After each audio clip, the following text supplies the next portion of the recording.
This is today's AEW Dynamite results video. The show started with a match between Jay Lethal vs Orange Cassidy, and the result of this match was Jay Lethal defeated Orange Cassidy by pinfall after connecting the lethal injection finishing move. Post-match, Sonya and Satnam come rushing to the ring, cutting a promo about how hard Lethal kicked Orange's ass.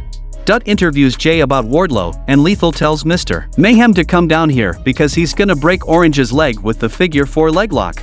Best friends make the save, of course, and Wardlow is right behind them.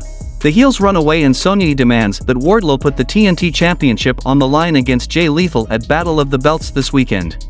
Wardlow welcomes them to Wardlow's world and says it doesn't matter when or where, the end result is Wardlow's gonna whoop that ass.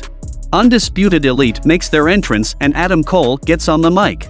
He says it feels good to be back in this ring and back with his friends. He does have some unfortunate news that he's still not medically cleared, but he's taken this time to really process a lot of things, the success they've had and the things they can work on, because as a great leader, you don't just celebrate your success, you figure out what you can fix. Cole said he came to AEW because of the Young Bucks, that's loyalty. He's traveled the globe his entire career with Kyle O'Reilly and Bobby Fish, and that's loyalty. Loyalty is power and success, it's everything. Cole said he's not medically cleared, also Kyle isn't medically cleared. If the Young Bucks don't pick Bobby Fish as their partner, they won't be allowed to do the tournament. Actually, he apologizes for not being clear and they won't be physically capable of doing the tournament. Bobby Fish starts choking a buck. Adam and Red Dragon leave the Young Bucks laying and beat them down. They're gonna Pillmanize Matt's neck, but Hangman Adam Page makes the save with a lead pipe in hand. Then Page offers Matt a handshake, and he takes it. Jon Moxley cuts a backstage promo, and he said he doesn't care who wins the #1 contenders match between Chris Jericho and Wheeler Yuta, and when he says he doesn't care, it's not a non-answer. Moxley said he won't stop until somebody goes to the hospital, even if it's him. Every day, no days off, that's why he's the best, and Blackpool Combat Club gonna make the Heart Dungeon look like a daycare. Both men know him and know they gotta be prepared next week, and this is not a game. Then we saw a women's tag team match between Britt Baker and Jamie Hayter vs Thunder Rosa and Toni Storm, and the result of this match was Britt Baker and Jamie Hayter defeated Thunder Rosa and Toni Storm by pinfall with a short arm lariat from Jamie Hayter on Toni Storm. We get a video package for Tay Conti and Sammy Guevara's relationship. Tay and Sammy said they're not on the show this week because they're getting married. Eddie Kingston interrupts Matt about it and tells Sammy congratulations, nobody cares. What people care about is Eddie getting his receipt, and the contract is signed for All Out. So when he's done with his romance, check the mail, and sign the contract.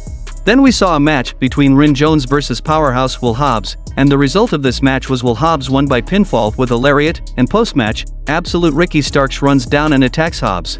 Then we saw a video package of Darby Allin's promo where he takes credit for Brody King getting hired by AEW, and now he's gonna shut the lid on his coffin next week. Then we saw a match between Christian Cage vs Matt Hardy, and the result of this match was Christian Cage defeated Matt Hardy after connecting the killswitch finishing move, and post-match, Cage slides a couple of chairs into the ring but Luchasaurus makes his entrance, but it was a distraction, and Jungle Boy, wearing a shirt that says Christian is a pussy, slides in from behind with a chair but Christian manages to run away again. All Ego Ethan Page has a live mic, and he asks why he isn't on TV every week, why he doesn't have an action figure, why he isn't on the side of the production trucks, and says he deserves better. Stokely Hathaway makes his entrance while he's talking and slides in the ring. Ethan keeps ranting about how nobody buys his shirts, and finally Hathaway gets his attention and gives him a card. Angelo Parker, Daddy Magic Matt Menard, and Anna Jay are interviewed backstage, and Menard says it makes his nipples hard that Chris Jericho's gonna win the world title a second time. Tony questions that, and Parker berates him for not believing and says the JAS just keeps getting better. Anna Jay says she's the sexiest and the toughest, and she'll choke Tony Schiavone out, she'll choke the camera guy out, she'll choke some crew guy out, and she actually choked the crew guy out.